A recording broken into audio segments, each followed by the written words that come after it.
Well, there's one of the first signs of spring, the spring peeper. I suppose most people, that's the first frog they hear because there are more of them. They sing in all kinds of different bodies of water. Do they sing up onto the shore as well? Well, they usually in some little bits of old grass along the edge of the water, but you have to be awful careful if you're going to see any. I know, I've tried to find them in the grass, and you go to where the sound is, and the frog is somewhere else. Well, usually they stop singing entirely when you begin to splash in the water. You have to stand there and just wait before they'll begin singing again. They must be very tiny if you can't find them. Well, they're only about a half an inch long, but when they sing, you'll see the great big bulge in their throat. They have a great big air sac they puff out. And how do they make such a powerful noise with such a small apparatus? Well, it's not so small compared to the body, because this air sac is really quite large, but the air moves back and forth over their voice box, so they don't have to take it in from the outside. You mean the same store of air goes back and forth and is used again and again? Yeah, that's the way they can even make the noise underwater. Well, when they make the noise underwater, does it come out above water too? Well, I believe it does. I couldn't say much about that. That'd be kind of hard to observe, but so many of them going at once. What's that funny noise? Well, I don't know, but I know there's a porcupine's den over there. Well, I think it's some porcupines fighting. I once saw a couple of porcupines fighting. They made noise just like that. Yes. There they go. I think they're standing up, kind of boxing at each other. Gee, I think it'd be rather a tough fight, those two armored fellows. Well, the one I saw, one of them got his whole mouth full of quills, and he looked awful miserable, and that was what the noise was. He was kind of wailing about all these quills sticking in his mouth. Were you able to save him? Well, I didn't think I could do anything about it, but I kept edging closer and closer, and finally I got right beside him and pulled some of the quills out of his mouth. Did he appreciate that? Well, he kind of licked his lips and moved off. They're not very emotionally responsive, these porcupines. Kind of dull fellows, I'd say. But this one, I think, a lot better off when I got through them. Yeah, kind of slow moving. This pond has a steep rocky shore on the further side, and the porcupines seem to live in under the rocks. That's where they like to live, is dens under the rock, particularly in winter. You know, the spring peepers here, one spring peeper will start, and then all the rest will follow him. Is any special order in that? Is the one at the top of the chirp order, as one might say? Well, maybe you'd know more about that than I would. I know often with birds there's one at the head of the peck order. Well, maybe there is. I hear a wood frog, though, beginning in there. Wood frog? You hear that harsh noise? Yes, that grating. Yeah, that's it. The wood frog's actually the first one in spring to begin to sing. Males begin to sing, and there's still a lot of snow in the woods, and maybe some ice in the pools of water where they're actually laying their eggs. Heavens. What is it that triggers them? The amount of daylight?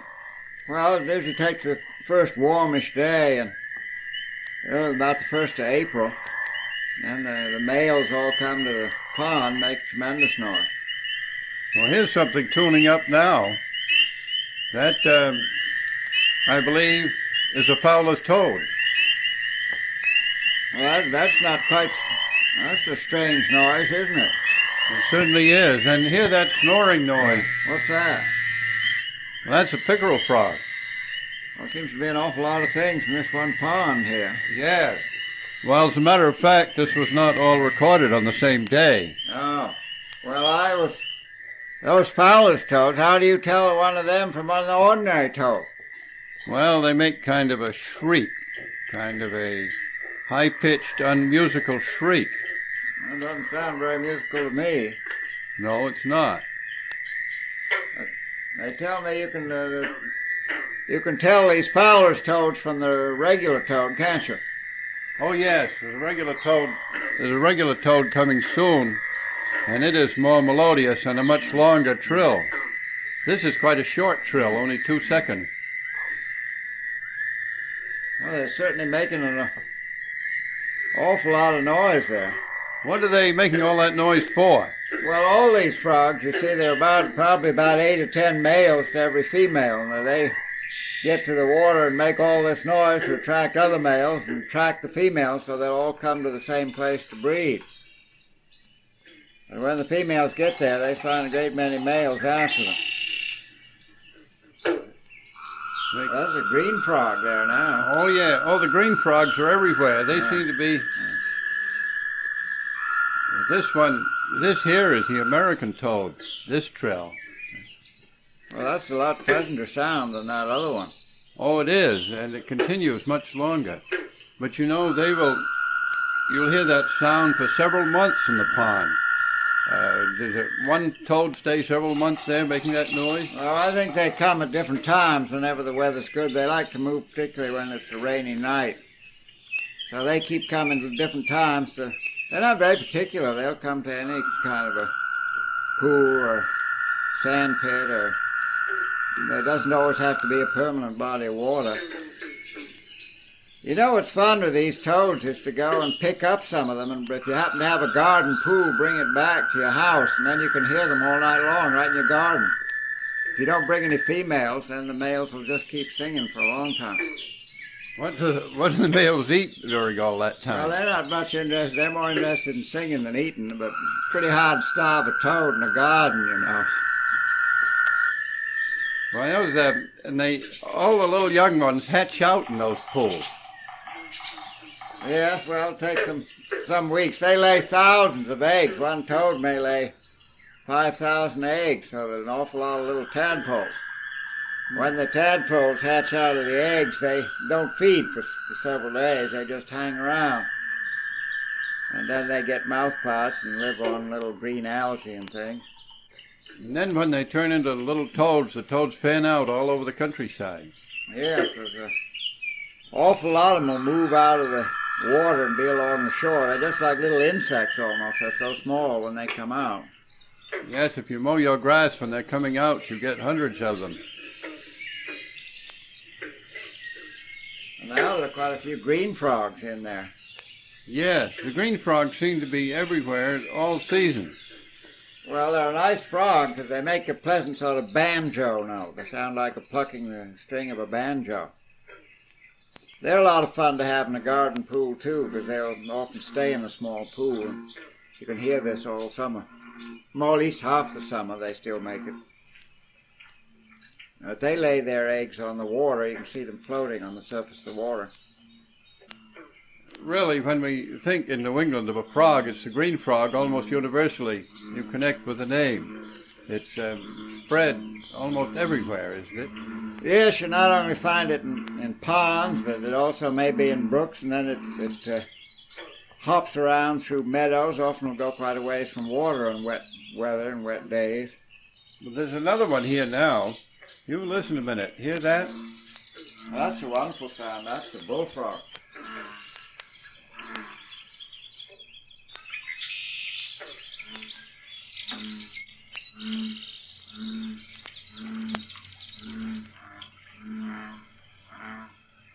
The different ones have different notes.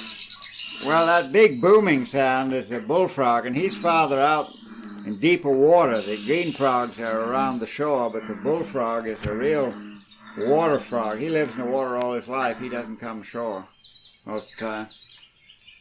And he just floats out there and makes this big noise. Are those great big pollywogs you see, bullfrog pollywogs, one's about 4 inches long? Yes, when they're that big, the bullfrog pollywog may take 2 and even 3 years to turn into a frog, but the green frog tadpoles are pretty big too. They may get several inches long and take 2 years. Listen, but listen. Looks like a wood duck coming in. Yes, that was quite a call. I think it is. There are some little tiny ducklings running across the lily pads and jumping into the water. I hope they keep away from those bullfrogs. They say bullfrogs can eat small ducklings. I wouldn't doubt it. They're awful big mouths, those bullfrogs have got. Well, those little ducklings weren't any larger than a mouse. Well, I found a bullfrog once that just swallowed a whole big crayfish, so I guess their mouths are big enough to take one of those little ducklings if it gets too close. The bullfrogs, they're deep water frogs, aren't they? That's right. They're really an aquatic frog. But they sing best just as it's getting dark. You can hear this noise several miles from a pond it carries so far. Do they make it the same way with a big blown-up air sac? No, you don't see the air sac on these big frogs, but they are swelling up inside. But more inside their body, so it's not so obvious. Is the bullfrog the one that's famous for frog's legs in restaurants? Yes, he's the one they eat, although they sometimes eat meadow frogs too, but the bullfrog is the one that has the biggest legs. I understand they raise them on farms too. Well, I wish they'd do that. I hate to have people kill these frogs in our ponds, because I like to hear them.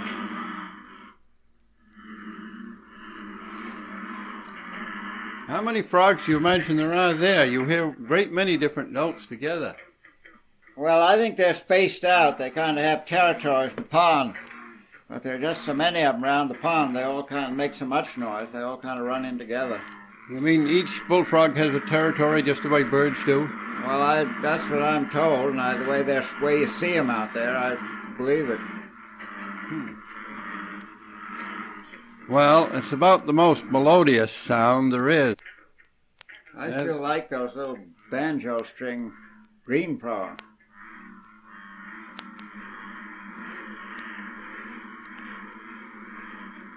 You remember when we used to go fishing hornpouting out there on Great Hill Pond? Oh, yeah. Well, we went out with just an old flat-bottom boat and a kerosene lantern.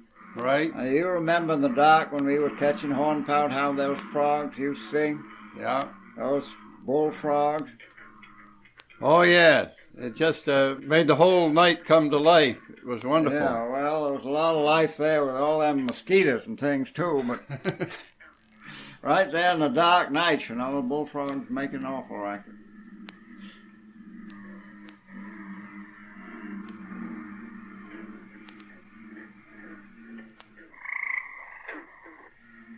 I hear in the background another note there. Well, that's the tree frog.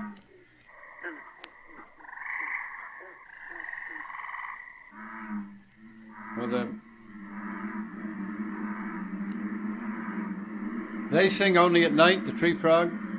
Well, they may sing during the day too, but they really have two kinds of notes. They're one you hear in summer just up in the trees before a thunderstorm, but these are probably breeding over there. Come to the water to breed. Well, it's just about dark now, and they are just starting. We ought to hear some more here pretty soon. What is the tree frog? Is it a little frog with special feet so it can climb trees? Oh, it's a beautiful little thing. It's about 1.5 inches long, and he's colored just like lichens on the trunk of a tree. And they sit very close, so it's very hard to see them. Oh, there they go.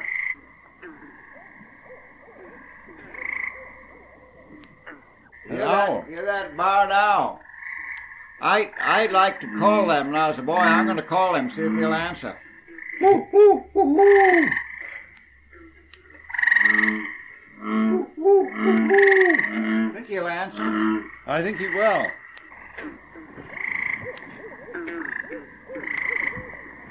Well, now those tree frogs are more of them singing. These tree frogs, have little disc pads on their toes so they can even climb up a pane of glass. Do the tree frogs live mostly in the trees or mostly in the water? Oh, they only come to the water to breed for a few weeks in spring. They spend their time often they'll sit in one place in a tree for a long time. They have their food come to them, whatever they catch. Do they catch little tiny insects? Well, they can even catch things big as grasshoppers. All these frogs have pretty big mouths, so they can stuff a lot into them.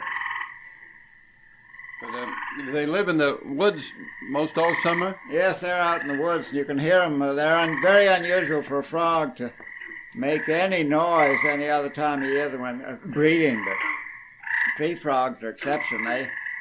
They make this strange noise and even in summertime, sometimes a aeroplane going overhead will stop them going, or a coming thunderstorm, something like that. Well, I know that's true of other frogs and toads. If you want to record them, you wait till a propeller plane goes over, and that will start them all going. The tree frogs do the same. It's terribly hard to find things like a tree frog because they're ventriloquists. You go just where you hear the noise coming from, and then you find that it's some other place. How does that work anyway? Is it a protective system of nature? Well, I think it must be a protective system because they make an awful lot of noise, and they're pretty helpless. They'd be exposed to all sorts of predators if they didn't do that. Do they favor any particular kind of wood? Well, just that I think, no, they don't. I usually find them in hardwoods, damp woods. Not so much in pine woods. Well, don't happen to find them there. Their color is more the color of gray bark and lichens, but they can change it quite a bit from light to dark. Do they keep that up all night long? Oh no, only when they're breeding and about to lay their eggs. There's the barred owl again. Well, I guess time we went.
to